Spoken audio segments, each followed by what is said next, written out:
Awesome. Thank you so much, Walter. I know everybody here is a super fan of Walter after that amazing presentation this morning and all the great energy. I am thrilled to be here with you guys. I'm an entrepreneur. I ran my own agency for almost a decade. Now I've been speaking for the past few years. I've worked at a high growth tech startup, so I understand entrepreneurs. I understand what it means to have a business that's your baby, that you want to do everything to help it grow and flourish, to leave a legacy or have a business that you leave to your kids or have a giant exit. I'm familiar with all of those feelings and all of those emotions, which is why it is such an honor to be here speaking with all of you today. So I'll never forget the first time that I saw a quote by Shiv Singh when I was running my business. And the quote was this: the purpose of a business is to create a customer who creates customers. And when I saw this quote, it sort of stopped me in my tracks because I thought, what a simplistic and yet insightful view of what it means to be an entrepreneur. If every customer you have is creating more customers for you, think about what that means. Think about what that means in terms of the way you get to spend your time, the way you get to grow your business. If everybody out there is evangelizing and advocating for your business. So that's what we're going to be talking about here today. Now, my background is in the entertainment industry. I mentioned before, I had an advertising agency that I ran for almost a decade, where I was privileged to work with some of the top artists on the planet, people like Taylor Swift and Katy Perry and Justin Bieber and Kiss and the Beach Boys and George Strait and on and on and on and on. Walmart was my first big client in that business. And over the decade that I ran the agency, we were privileged to work with some of the top retailers and entertainment companies on the planet. We grew beyond just music to work with sports stars and movie studios and all kinds of pop culture icons. And really our job was to create content that engaged fans. So I became obsessed with this idea of super fandom. What makes somebody feel so connected to something that they want to give their time, money, and energy to be a part of it? And as I started to really study super fans, I realized that most of the same things that are true in the entertainment world are true in the business world. You can use the same tips and tricks that entertainers use to really grow your business, to create super fan customers of your own. And as Shiv says, if those customers create more customers for you, then everything falls into place.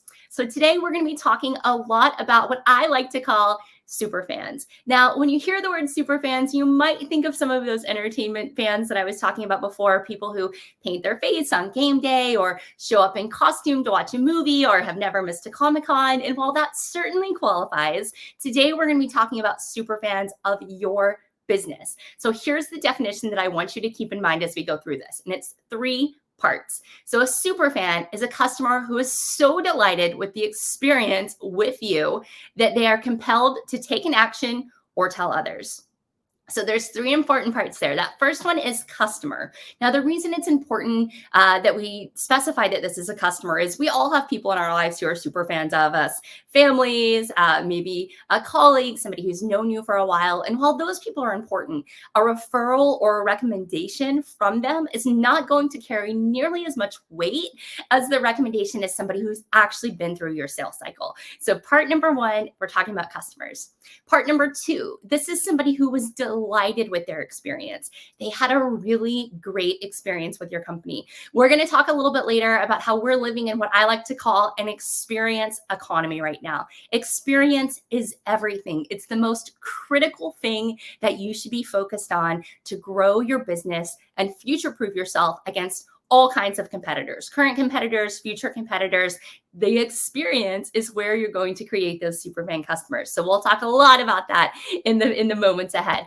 All right, the third part of that definition, this is somebody who's compelled to take action or tell others. Now, that action could be coming back. These could be loyal customers who come back to you every single time. If you're running a restaurant, this could mean people drive further to eat there. If you've got a software company, this could be people who are super loyal to you. Regardless if you're a product business, a service business, an online business, a brick and mortar business, or somewhere in between, people are compelled to take an action or tell others.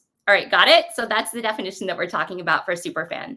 Now, why is that important? Well, it's important for a lot of reasons, one of which is that it costs 6 to 7 times more to acquire a new customer than it does to retain an existing one. And a lot of times in business, especially for those of us in service businesses, we put a lot of focus on acquisition. We've got entire teams of people who are out there trying to find, talk to, and convert new customers. But then sometimes what happens is once we've got them to sign on the dotted line, we don't spend as much attention keeping that relationship at top of mind, continuing to over deliver for them. And we never want to have somebody feel like they're not as important after they've signed the contract than they felt like before they signed the contract, because we've all been on the receiving end of that, right? We've all been customers.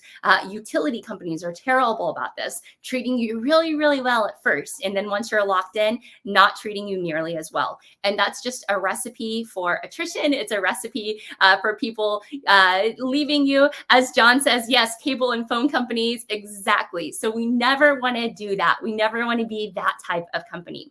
So here's something that I want you to keep in mind. In today's world, every single customer is an influencer. And what do I mean by that?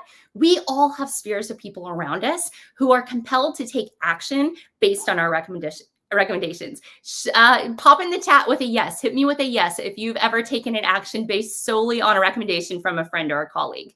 You needed something, you needed to know where to get something, and somebody told you and you said, yeah, oh yeah, tons of thumbs up. So yes, absolutely, you guys have done this, right? We all have people around us who are compelled to take action based on what we say. So every single customer you deal with is an influencer, and they have the ability to shape your reputation, because your reputation in today's world is not what you say it is. It's what your customers tell each other. That's what your brand is. That's what the reputation is. Now, we know that 83% of customers will take an action based solely on a recommendation from a friend or family member. So this is powerful stuff, getting people to talk about your business, not because you asked them to, but because they're so impressed with the experience they had that they are compelled to do so. So here's the thing about superfans. You can't buy them. You can't pay somebody to make them love you. You don't find superfans. There aren't hundreds or thousands of people out there just waiting for you to find them with the right retargeting ad or find them with the right social ad because they're waiting to be a superfan of your business. You don't find them. You can't buy them. You've got to create them.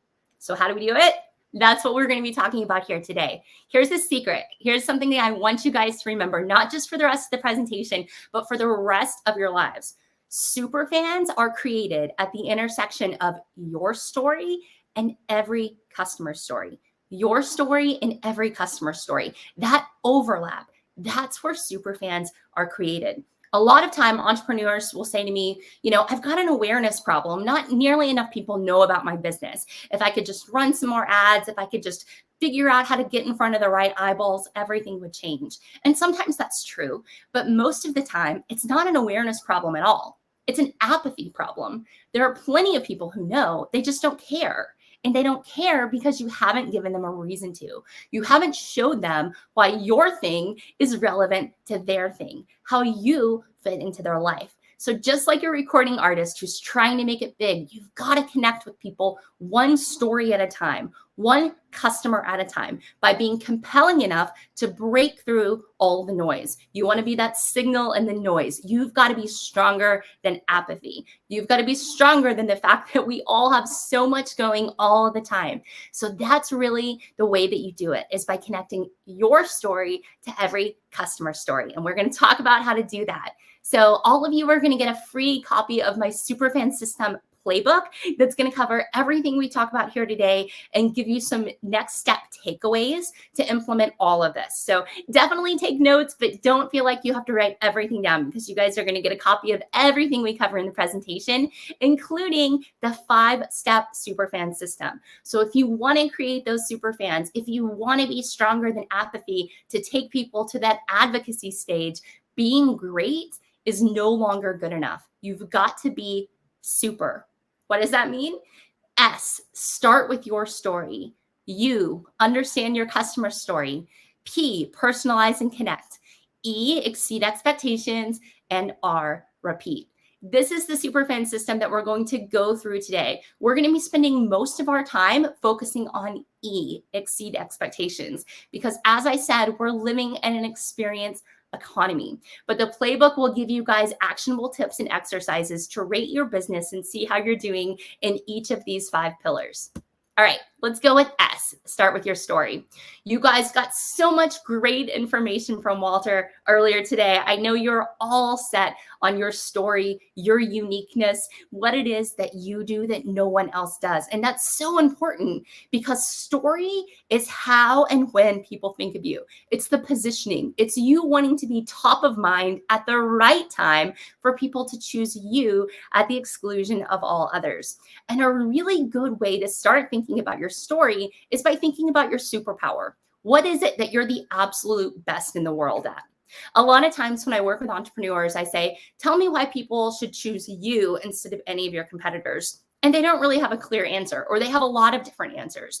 And I always say, if you can't tell me why you're the best in the world, how is a customer ever going to know? More importantly, how is a prospect ever going to figure it out? You've got to know what it is that you are uniquely great at. You've got to know your superpower. And then once you know that superpower, something really interesting happens. Instead of trying to compete and win in a bunch of different areas, instead of trying to say we're the best and the fastest and the most cost efficient and the most on top of resources, we're the most innovative, instead of trying to be 100 different things to 100 different prospects, you can go all in on your thing, your superpower, that thing that makes you unique and different and better than everyone else. So in the workbook, you guys will find lots of exercises to think about your superpower. And as I said, I know Walter gave you tons of great information this morning. So hopefully you guys have been thinking about this for the past few hours already. All right, well, why does it matter? Why does story matter? Just as a quick example, I want to talk about 2 airlines, American and Southwest. Now, they're both airlines, they're both based in Dallas, but anybody who's flown American and Southwest can tell you how different they are. I was a loyal American customer for years, not because I necessarily wanted to be, but because, as Walter said, I grew up in Oklahoma and the airport in my hometown, the only option was American. So it was sort of like, by default, I became a loyal customer. I got double million miler awards. I flew 2 million miles on the airline over the years. And I felt like they didn't care about me as a customer. They didn't care about me any more than somebody who had never flown a single trip on their airline, even though I had flown 2 million miles over more than 1,000 flights. So finally one day my friend was like, Brittany, you've moved to Nashville. You've got to get on the Southwest train. Like, everybody is a super fan of Southwest. You're all about customer experience. Just give them a try. So I went to the Southwest Airlines website just to kind of check it out. And this is the website. I know you guys probably can't see all the words here, but this is the About page. On the About page, they talk about their company promise. They talk about their core values. They talk about the fact that they're going to provide amazing experiences for their employees, who in turn are expected to provide amazing experiences for their customers. They're all about customer experience, and they tell you that on their website. They lead with their story. So just out of curiosity, I went to the American Airlines website after I visited Southwest, and this is what I saw on their About page. Womp womp, like no smiling people, no core values, nothing fun or exciting. And for those of you thinking, oh, maybe they've got like happy smiling people and feel goody information on some of the other pages. Nope, they don't. I checked. So this is the About page, still as it is today. And here's the closest they get to talking about their customers. Again, I'm sorry you guys can't read this, but it's the history of American Airlines. They talk about the fact that 90 years ago, Charles Lindbergh flew the first American flight from Chicago to St. Louis. And that's pretty cool, right? Like, I didn't know that Charles Lindbergh flew for American Airlines, so that's kind of cool. So they talk about that. They talk about planes. And then they say, after several years of delivering mail, American Airlines switched revenue sources from mail to passengers. The very first time American Airlines talks about customers on their website, they literally call them revenue sources. And for anybody who's flown on American, I am sure you felt like a revenue source. So the way you tell your story, the way you define who your company is and what you want to be is the DNA that informs everything you do, everywhere you are, online and offline. Have you guys seen that meme that says modern art is the intersection of I could do that and yeah, but you didn't? Has anybody seen that meme? I like to say that customer experience is the intersection of I could do that and yeah, then why don't you? Because none of the things that we're going to be talking about today are difficult. They just take intentionality. Because here's the thing, your company is going to have a culture of experience. The question is it going to be an intentional one that you design, that you teach everyone who works for you to be an experience architect, or is it going to be an incidental one? For those of you with lots and lots of team members and lots of locations, are you leaving it up to chance? Or are you leaving it up to chance the type of experience people will have because you haven't intentionally designed what your customer experience should be? That's what the stakes are. And that's why you've got to start with your story. And I don't mean lead with your story. I don't mean telling everybody your story first. I mean, the story has to be the foundation of everything else. Your differentiator, your uniqueness. Do you want to be American, Southwest, or somewhere in between? All right, let's move on to the second step of our SUPERFANS system. You understand your customer story. Now, I want to share another great quote with you guys. This one's from Teddy Roosevelt. People don't care how much you know until they know how much you care. I love this quote, the idea of empathy and authority, because a lot of times we're so anxious to lead with our authority that we forget about empathy. We're so anxious to try to close the sale or get a renewal that we're trying to say everything that we know. But if the customer doesn't know how much we care, they don't care how much we know. And this is such a great lesson. Active listening, if you're not already familiar with active listening, definitely make sure you check out that part of the playbook where we're going to talk about how to actively listen to every one of your customers. What are they struggling with? What's the transformation they're looking for? What options do they have besides you? What other reservations might they have that you don't know about? All of these things that are important to understanding your customer story. So hit me with a thumbs up if you are the one in your household who's responsible for taking care of bills, not necessarily making the money, but like actually paying them. Okay, lots of thumbs up. Okay, so that's me and my house too. And the reason is because my darling husband, Jeff, God bless him, lost his privileges about 8 or 9 years ago.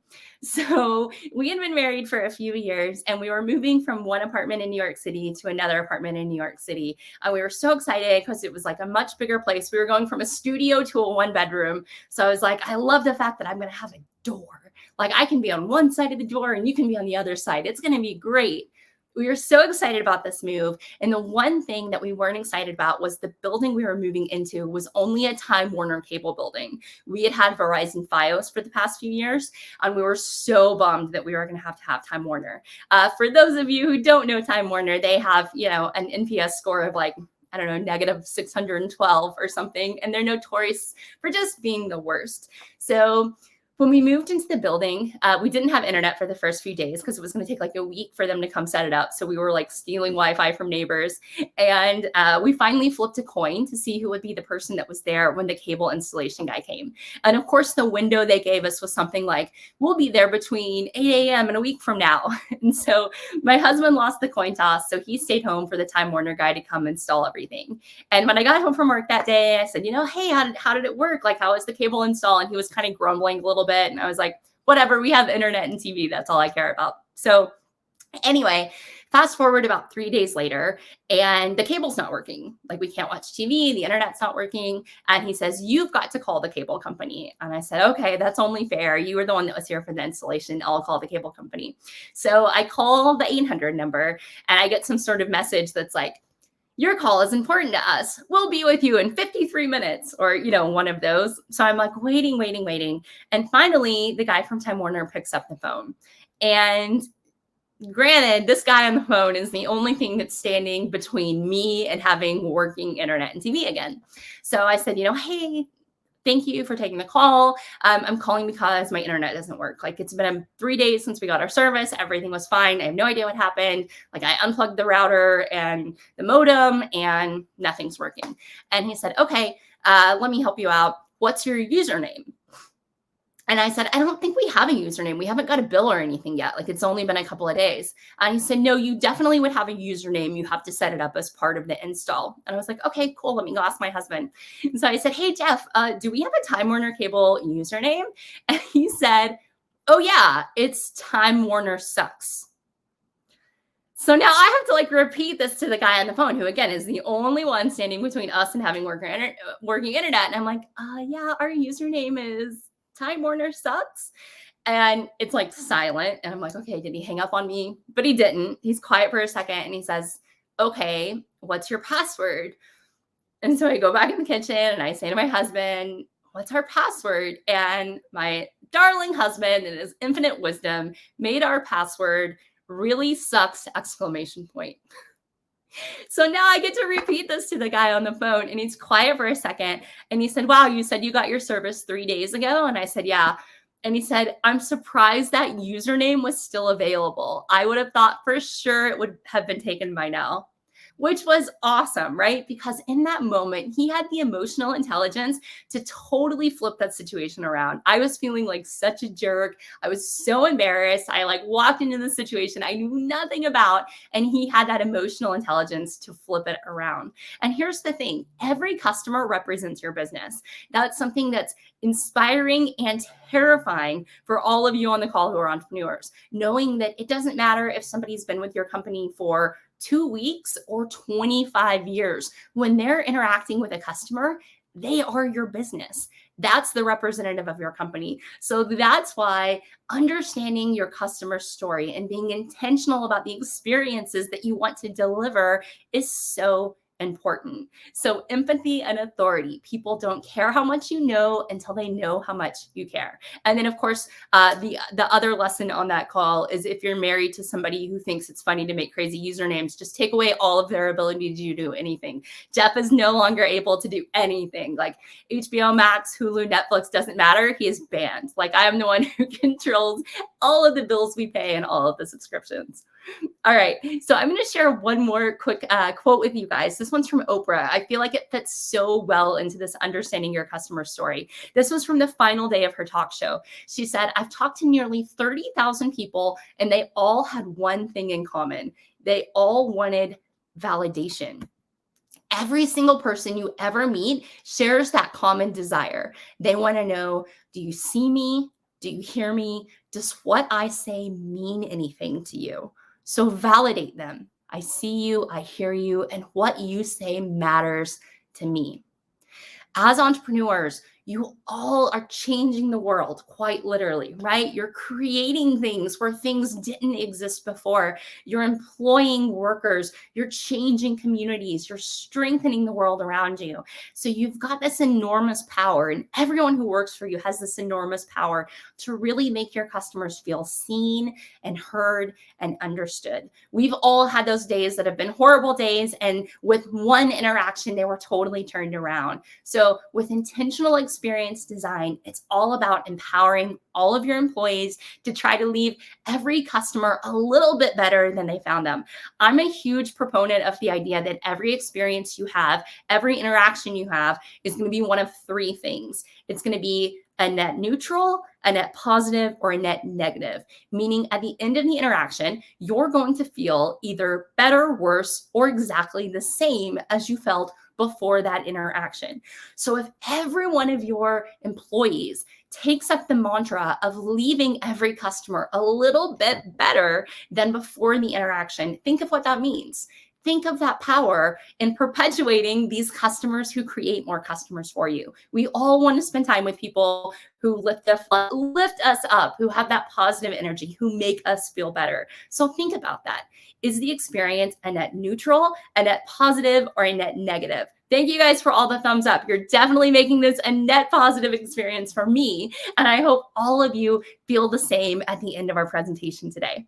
All right, let's move on to step number 3 in the SUPERFANS system. This is P, personalize and connect. Now, you guys heard me say at the top that SUPERFANS are created at the intersection of your story and every customer story. That's why we've got to understand what our story is so that we can connect it with those customers. Now, super fandom is a two-way street. If you want someone to be a super fan of your brand, you've got to be a super fan of them. Right? You've got to deserve their admiration. You've got to advocate on their behalf as much as you want them to advocate for you. Now, one of the best examples of understanding that two-way street of anybody that I've ever met is Taylor Swift. So I had the privilege of working with Taylor multiple times over the past decade, but the first time I met her was years before we worked together. She was 17, I was about 22, and we met at an after party for the CMT Awards, where she had just picked up the very first trophy that she ever won. And at the time, she was hoping that her next single might go #1 at country radio because she'd never had a #1 song. She was also hoping that maybe, just maybe, her debut album would go platinum. Now, to go platinum means you've got to sell 1 million copies of the record. And this was before streaming. So that meant people either had to physically buy the CD in a store or they had to download the songs. And we were talking at this party. She was there on a date with a guy who I knew from working his record at the record company that I worked with. So the three of us were like just talking and hanging out. And she said something to me that I thought was so profound that I've never forgotten it. Coming from any artist, this would have been profound, but coming from a teenager, I was like, I told my friend who I was there with, this girl is going to be a superstar. Like, she is going to be one of the biggest stars on the planet. And of course, now she is.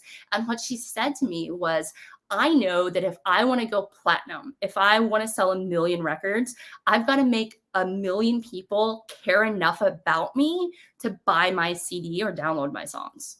She had that level of focus as a teenager, and that informed the way she was spending her time. She was spending time connecting with fans on MySpace and Facebook and Tumblr, like all over the internet. She was trying to connect with these fans, to connect her story to theirs, to make them care about her.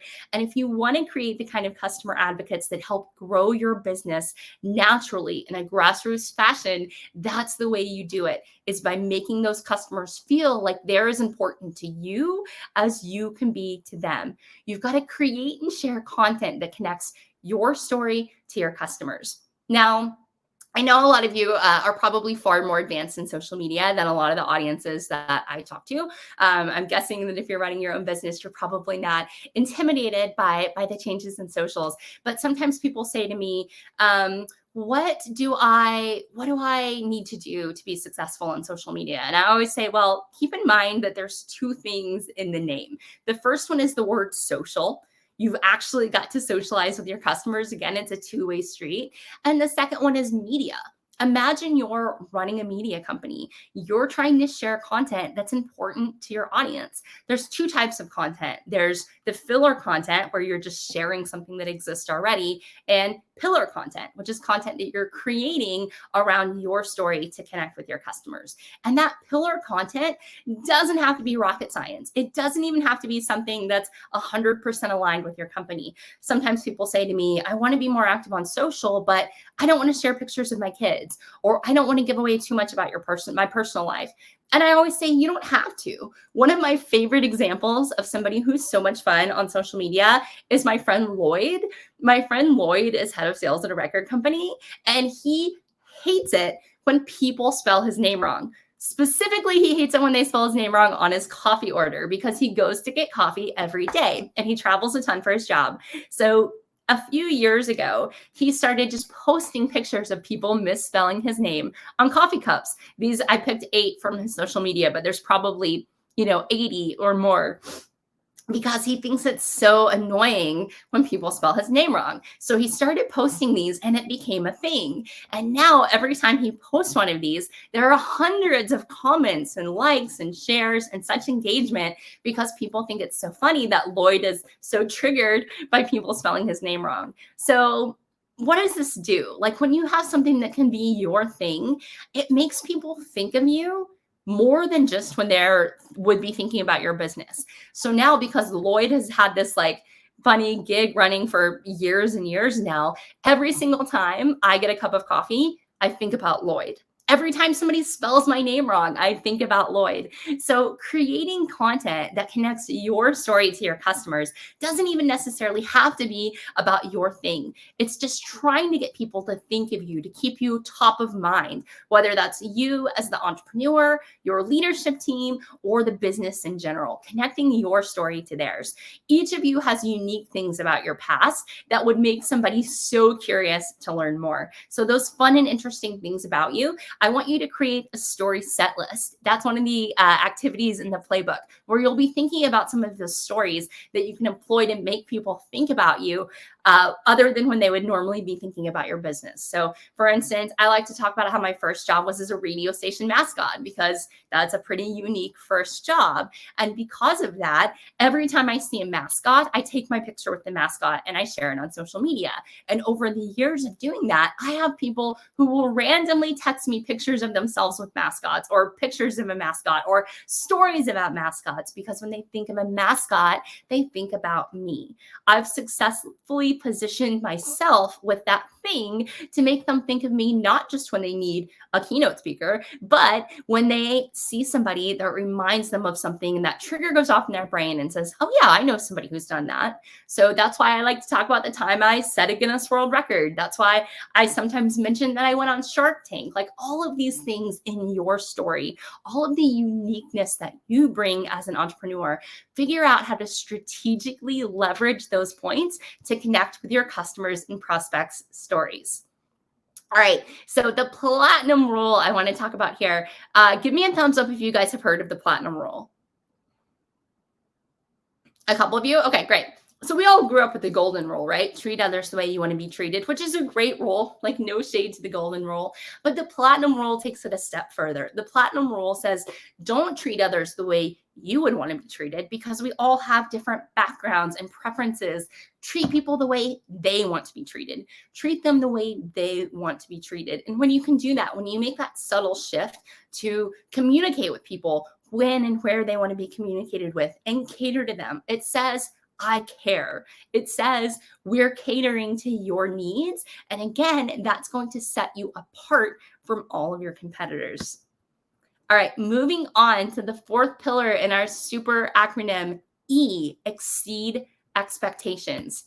Now, I've said it before, we're living in an experience economy right now, more so than in any time in history. People are willing to pay more money for an amazing customer experience. In fact, 86% of customers are willing to pay more for the exact same product or service if it means that they're going to have a great customer experience when they do so. Now, depending on the category that you're in, customers will pay anywhere from 10 to 21% more for that experience. So there's real money behind this idea. Now, what does that mean? It means that everyone in your company is in the experience department. As I said before, anyone could be the first or last impression that someone has with your brand.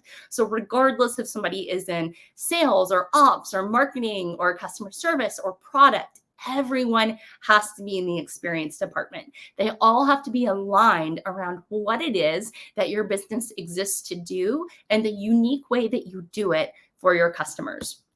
So I like to say that experience is everything. It's the number one differentiator. But here's the other side of that. Everything is experience. Everything. I recently changed vets. And the reason that I changed vets after almost 5 years was the voicemail message at my vet creeped me out so much. They changed the voicemail message from just like a standard, phone tree to a message that they had somebody with a British accent record. And it said, hello, thank you for calling South Franklin Animal Hospital. For directions and hours, press 1. For cremation and euthanasia, press 2. To make an appointment, press 3. For prescription refills, press 4 or stay on the line. And so every time I called, I was like, how many pets are they having to euthanize? Like, why are you giving me the option for cremation before you're giving me the option to make an appointment? And it was a little thing, right? But something that was so memorable and so impactful that I was like, I got to get a new vet because either they're cremating like way too many pets or they had the bad judgment to think that this was an appropriate phone tree. And either way, that's not what I want to be thinking about every time I need something for my pet. So experience is everything, and everything is experience. If you haven't ever secret shopped your business, if you haven't been through the entire sales cycle, you absolutely must do it. Make a commitment between now and the end of the year to understand what it's like to be a customer of your business, what it's like to engage with every single department. Because when you do that, you're going to find areas that you can improve. Another really important thing to do is to talk to your customers about the experience they're having. We're going to get to that in just a minute, but it's so critical to listen to understand where you can find opportunities to do better. So we know that 67% of customers are willing to switch based solely on a poor customer experience. So that means 2/3 of people are willing to give up loyalty to your brand and try somebody else because of a bad customer experience. We also know that your customers aren't just comparing you to the best experience they've had with your direct competitors, they're comparing you to the best experience they've had anywhere. Because here's the thing, we've all become very spoiled, for lack of a better word, in North America, right? We know that we can get what we want when we want it. People like Amazon and Uber Eats, or companies like Amazon and Uber Eats, have changed the game and they've changed our expectations. And so what happens is, as consumers, we get to expect that level of treatment. It's like, for those of you who have kids, you never want the first hockey game you take your kid to be on the glass, because then the next time you go to a hockey game and you're sitting in the 200 section, they're like, what's going on? This isn't where we sit. We sit down on the glass, which is an experience that I learned the hard way. So learn from my mistake, those of you who haven't done that yet, because what we do is we become used to a level of service. We compare everybody not just to their direct competitors, but to the best experience we've had anywhere. It's why we all think that it's, a perfectly logical request to be able to track our pizza every step of the way, to be able to see our deliveries everywhere along the way. Because as customers, we know that that technology exists, so we want it everywhere. So CX, I've given you guys a bunch of stats. CX drives more than 2/3 of brand loyalty, which is more than price and brand combined. It's so, so important. So the 3-step process that I want you guys to think about in your own businesses before the end of the year, and I know all of you have amazing advisors that you're working with Cultivate. These are the 3 M's that I want you to keep in mind: map, measure, and maximize. Map, measure, and maximize. We're going to start with map. You've got to map the moments that matter most. A lot of times with customer experience, we think that everyone's the same. We tend to think of customers as this like homogenous group, and not remembering that like behind your ideal avatar are people, individual people with individual needs and differences and experiences and desires. So figuring out for those people, what are the moments that matter most? Where do you have the opportunity to elevate a mundane interaction into an experience that's going to showcase your brand in a special way and make people feel more connected to your brand? So let's go back to the example of Southwest. The first time my son, who's now 4, flew with my husband and I on Southwest, we were checking him in, and before kids are 2, they can fly in your lap, so they don't need their own ticket. So we were up at the ticket counter at the airport, and I said, this is my son, Cato. And the woman said, is this his first time flying Southwest? And I said, yeah, it is. And she said, okay, I'll be right back. And she went and she got this certificate that she and all of the other gate agents signed. And it was to my son commemorating his first flight on Southwest Airlines. How cool is that, right? Again, their story is they care about their customers. So they look for interactions that they can systemize, that they can automate, that they can have people replicate again and again and again at those moments that matter. They're elevating an interaction into an experience that people are likely to talk about. So how do you map the moments that matter most at your own business? Well, I like to suggest breaking it down into 3 categories so that it's not overwhelming. The first, we're going to look at things before the transaction. So we know that a huge part of the customer journey takes place before people ever talk to your brand. And a huge part of the sales cycle takes place before they ever talk to somebody at your company. So whether you're a product business or a service business, put yourself in the shoes of your prospect and ask, what are they likely to do before they ever talk to you? Where are they looking for information? Where are they trying to get everything that they need to make a decision? Because when you can exceed their expectations before they start, something really cool happens. You go from a potential commodity provider to a category of one. From commodity to category of one, you become the leader. You become the preferential partner that everybody else is judged against. So you want to make sure that you're doing that. Now, how do you do it? Well, you do it by talking directly to your customer. A few years ago, I bought a very expensive telescope, and I'd wanted to buy a telescope for years. And, I was so overwhelmed trying to figure it out because I was like, I'm spending thousands of dollars on this purchase, and there was nowhere locally that I could buy a telescope. So I'm trying to do my research online and watch these YouTube videos. And finally, I narrowed it down to these 2 different places online that I could buy it. And one was called High Point Scientific. And when I went to their website, there were 2 different forward phrases that really stood out to me. And, their website is very scientific, like it's, as is the name, High Point Scientific. But these 2 different phrases made me want to buy that telescope from them. Because for those of you who aren't sort of hobby astronomers, you're never done buying stuff for your telescope. You buy a very expensive telescope, and then you're like, I need a few more lenses. I need this. I need that. There's all these accessories that sort of, multiply in your house. So the 2 different forward phrases that High Point Scientific had on their website that made me want to work with them. Number 1 was, we want your business. And that might sound like such a no-brainer, but think about it. Do you tell your customers that you want their business? Do you tell them that they matter to you? Or do they think they're just another number, just another order, just another PO? The fact that that company wanted my business made me want to give it to them compared to their competitors. The other forward phrase that they had on their website was, we're here to help. Not just a phone number, not just here are hours to contact us, but we're here to help.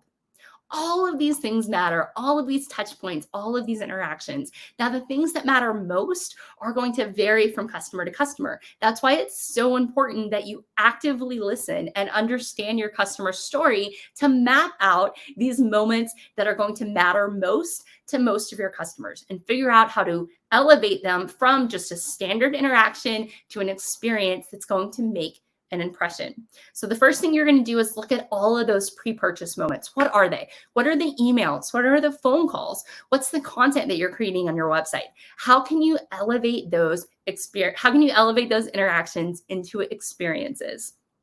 After you're done mapping the pre-purchase, you're going to go to during the transaction. So always ask your customer, what can I do to make this the best experience with your thing that you've ever had? Ask the question. Make sure make sure they know that your only agenda is making sure that they have an amazing experience.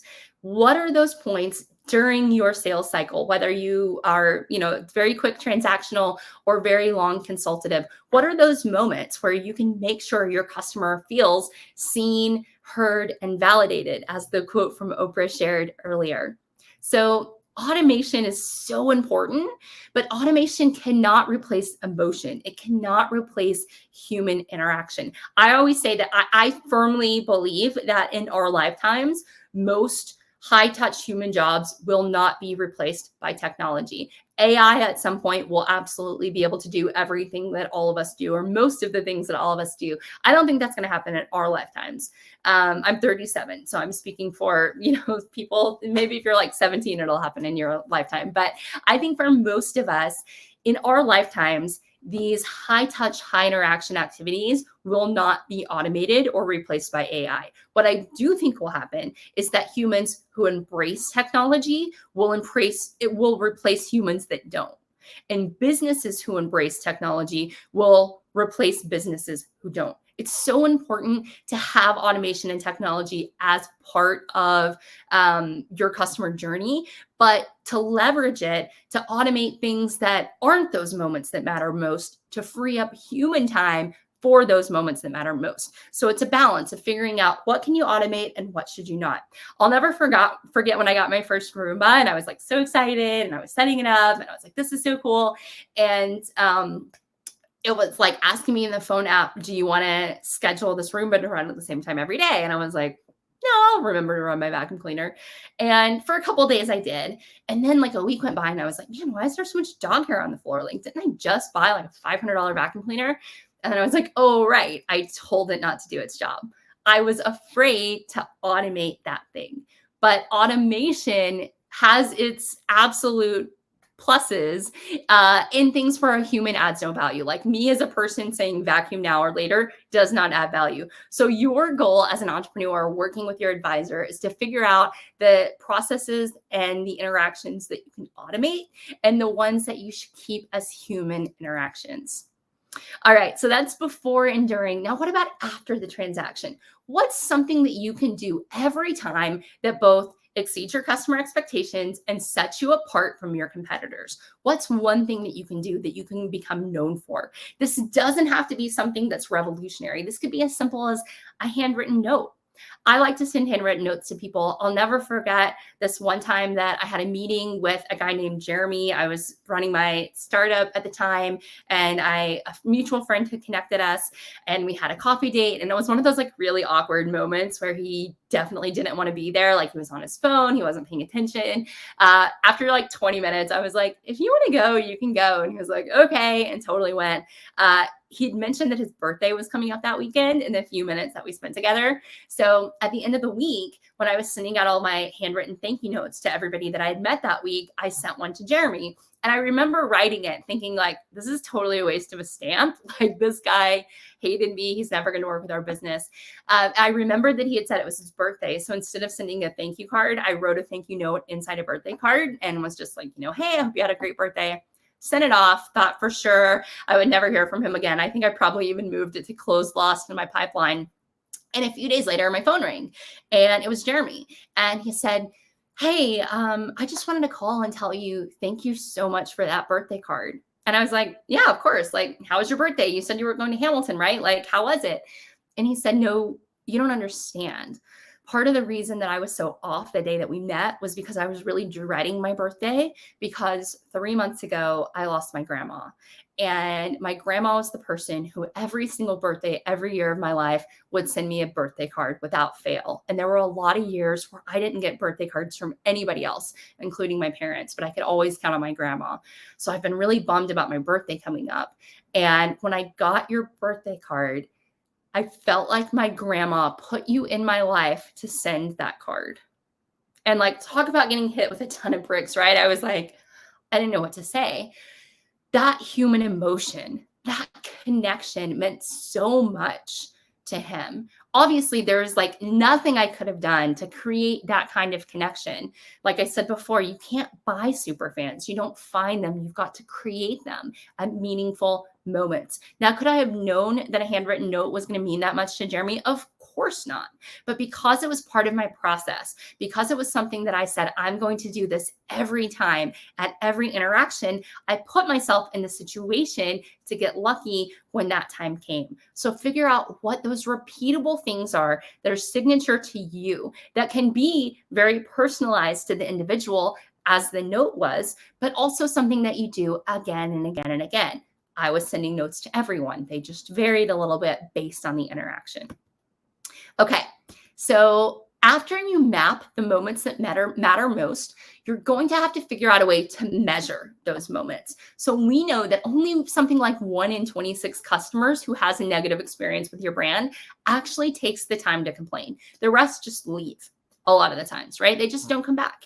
And so you've really got to make sure that you're listening to your customers, that you're measuring those moments that you've mapped. So using some sort of experience management platform, using some type of survey, using some sort of checking in, make sure that you've got a system for asking your customers how every one of those moments was. You don't want to wait until the end to get a simple NPS or CSAT from your customers, because again, you're going to lose a lot of people along the journey. So like, let's say you're a realtor. You don't want to wait until somebody buys their home or sells their home. You want to figure out what are those moments that matter and how can I measure their sentiment at those. So maybe the first time somebody has an offer on a house denied is a really great time to talk to them. Maybe if you are a fashion brand, you want to be talking to people before you design your clothes each season to ask them what they want. Map the moments that matter and then figure out a way to consistently measure them, because if you don't measure it, you won't stay on top of it.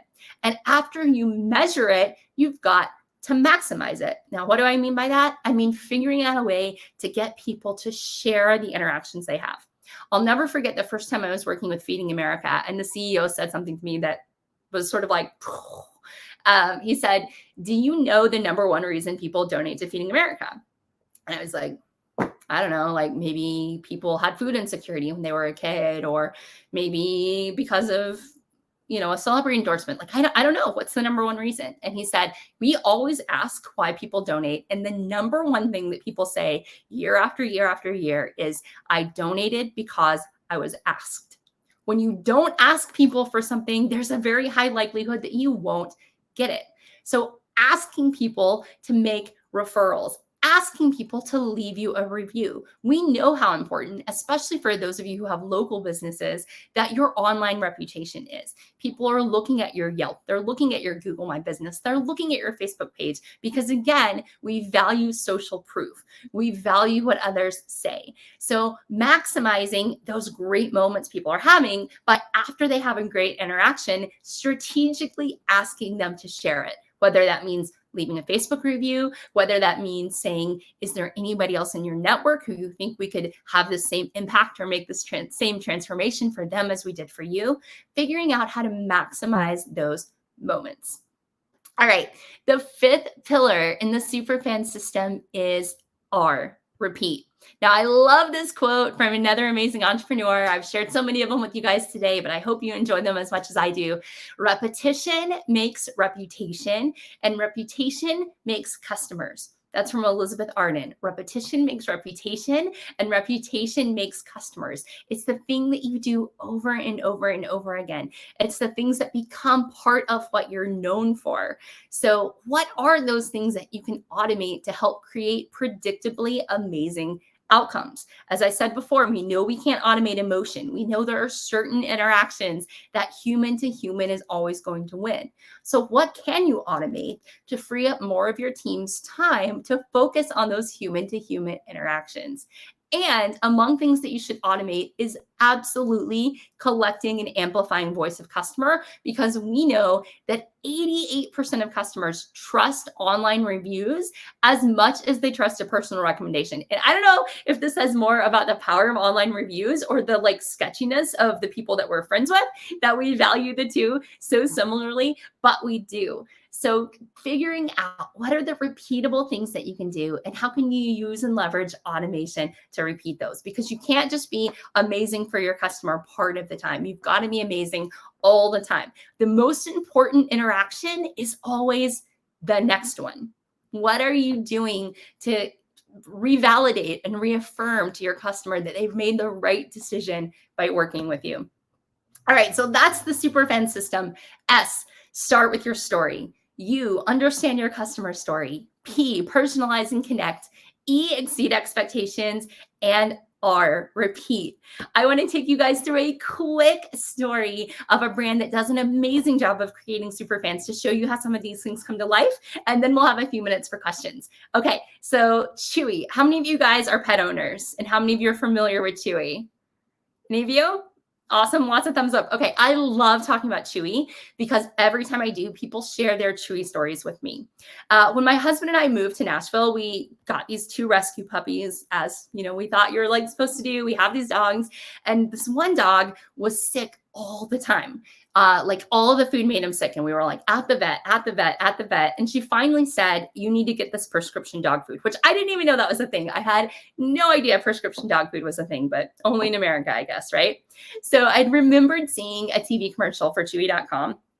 So I went to chewy.com, and on the item page, it said, if you buy this, you've got to send us a prescription authorization from your vet.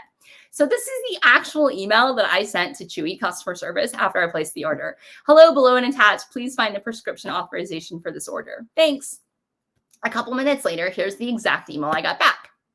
Hi there, Brittany. Thank you so much for sending Bear's prescription directly. Oh, that's cool. I didn't mention this was for Bear. They looked at the prescription and saw it. That's pretty neat. She says, I've applied it to your order and everything's set. Once it ships out, you'll get a confirmation and tracking number. If you need anything else at all, give us a bark. We're here 24/7 to lend a helping paw. Ciao, ciao for now, Kelly. How much more did it cost to send that fun email than the type of email I was expecting to get back? $0, right? Nothing.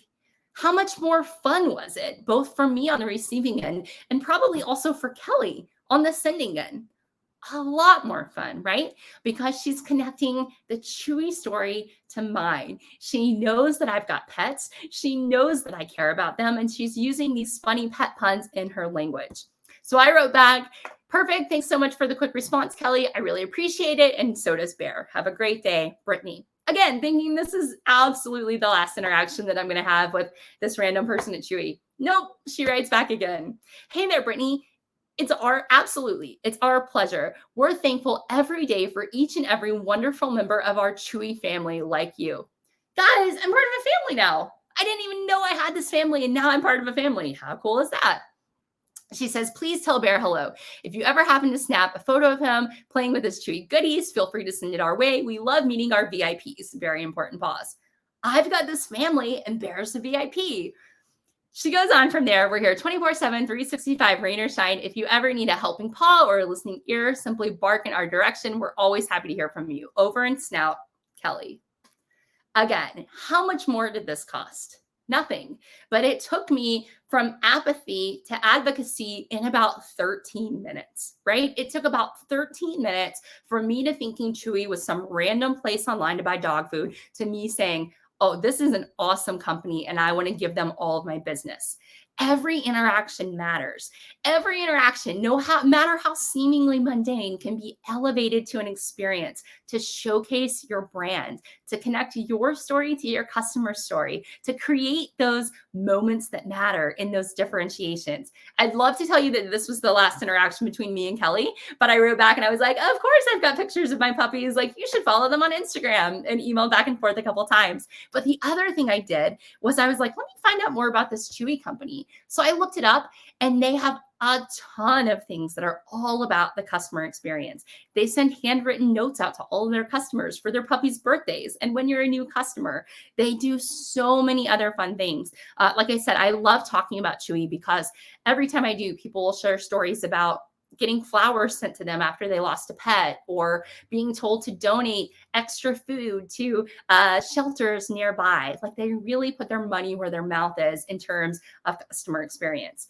So a couple months after that first Chewy order, and I, of course, went on auto repeat, so my orders were coming all the time, I got a Chewy box that I wasn't expecting. And I was like, maybe I ordered a toy and forgot. But no, it was portraits of my puppies, Bandit and Bear. So here they are, Bandit and Bear, painted by the folks at Chewy. How cool is that? And so, of course, now every time somebody comes to my house and they see these pictures of the dogs on the wall and they're like, did you paint those pictures of your dogs? I'm like, no, Chewy did it. And they look just like my pups, as you can see. So be so good that it forces your customers to talk about you. Create the kinds of moments that make people want to share your story for you. Look at Chewy. Here's how they went through Super. Start with your story. Their story is, we care about pets and their people. You understand your customer story. They know that I love my pet too. P, personalize and connect. They know that to me, my pet is the most important pet in the world. I don't care how good they're doing with other people's pets. I don't care about other interactions. I care about my pet. My pet is the most important to me, and that's how they treat me. E, exceed expectations. They've got regular, surprise, and delight, like those cards I mentioned. Any of you who shop at Chewy, share pictures of your pets enjoying Chewy goodies, and you're very likely to get some surprises in the mail. You can use the hashtag ChewyBoxLove. And then R, repeat. They've got systems to ensure that every experience is a wow. Every one of these interactions matters. So that's the SUPERFANS system that I hope each of you has been inspired to implement in your own business. I'm going to leave you with one final quote. I know you've heard this quote before, but you've maybe never thought about it in terms of your business. And I feel like its application in business are just as important as every other part of life. And that's the Maya Angelou quote. People will forget what you said. People will forget what you did, but people will never forget how you made them feel. If you can make your customers feel important and special and valued, I promise they will reciprocate. They will tell their friends, they will tell their family members, they will be loyal and come back again and again and again. And that is how businesses succeed. That's how you future-proof yourself against any competitors. That's how you grow year after year after year, by making your customers and your employees feel like the most important people in the world, because they are. So my challenge to you is to ask yourself every day, what are you doing to create SUPERFANS? All right, I think we've only got about a minute for Q&A. I'm sorry for going a little long, but if anybody has a question, I'll answer it now. And then I'll let you guys go to jump into the breakout, where you're going to be talking about those moments that matter, that you can map, measure, and maximize in your own business before, during, and after every interaction. All right, Kate says, I see a gap between wanting my employees to elevate the experiences this way. How do I foster this environment in the food service industry? Kate, that's a great job, or excuse me, that's a great question. And one of the real challenges is getting your employees to buy into your mission and to care. You've got to make your thing relevant to their thing. Just like you create SUPERFAN customers by connecting your story to theirs, it's the same with employees. You've got to figure out a way to make it about the employee. So I work at experience.com. I'm the chief experience officer, and we send surveys about every employee's interactions with customers. So the customers not being asked to rate the taste of the food. They're not being able to rate, or they're not being asked to rate, the speed that they got the food. It's just about the service, the interaction of that employee. And when you can tie every employee's interactions with customers to the survey that is going out, what happens is you create an environment of ownership and accountability, to where every employee is now getting feedback from customers. And I apologize, we don't have more time to talk about it, but my email address is brittany@brittanyhodak.com. I would be happy to connect with you, Kate, or anyone else to talk about how you do that, because the reality is EX is the base of CX. You will never have a better customer experience than the employee experience you provide to your customers. So you've got to make sure that you're super fans of your employees, that they know that they feel that, and that they understand that, in order for them to treat your customers the way you want them to treat them to create those super fan customers. All right, and it looks like we've got Walter back. Hey, Walter.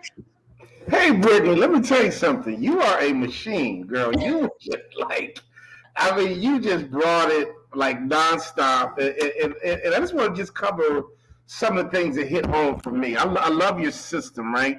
When I think about this, the world I come from, great coaches have systems. And I love that you have systemized everything that you're preaching to help us understand how important it is to take care of the customer. So a couple of my ahas was simple. Customers creating customers.